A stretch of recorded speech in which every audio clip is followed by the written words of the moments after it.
Katika mjumuiko wa habari za kisiasa, mtazamaji wa Boom Media, nikwambie tu kwamba CCM na Chadema wanapaswa kushindana kwa sera, sio ugomvi. Makamu wa rais afunguka kwa uchungu. Mambo yamekaa vipi? Ambatane na mimi mpaka tamati. Usiache kusubscribe, kushare, like na comment. Ni Official Rose D kwenye kipaza. Ni kauli ya makamu wa rais na katibu mkuu wa Chama cha Mapinduzi CCM, hapa tunamzungumzia Dr. Emmanuel Nchimbi, kwamba ugomvi kati ya CCM na Chadema ni ujinga tu.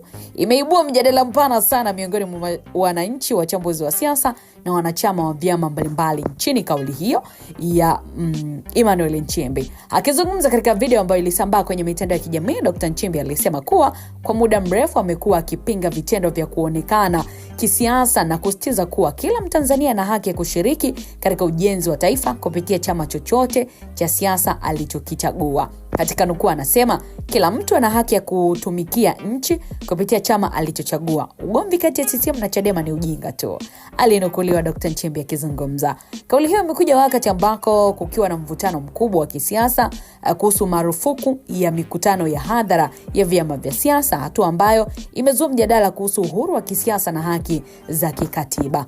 Baadhi ya wananchi na wafuasi wa Chadema wameitafsiri kauli hiyo kama ishara ya kutaka kurejesha siasa za maridhiano na ushindani wa hoja badala ya migogoro.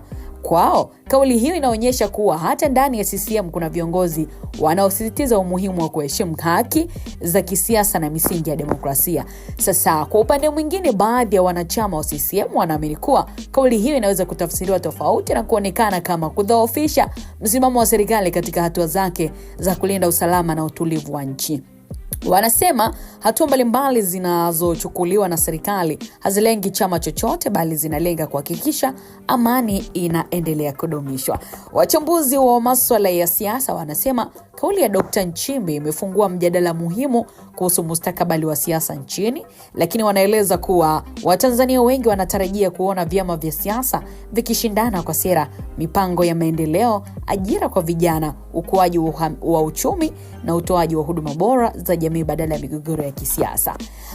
Lakini pia kauli hiyo imezua maswali kuhusu namna viongozi wa kisiasa wanavyoweza kushirikiana katika kujenga mazingira ya maridhiano, kuheshimu katiba na kuimarisha demokrasia, huku kila upande ukisimamia misingi ya sheria.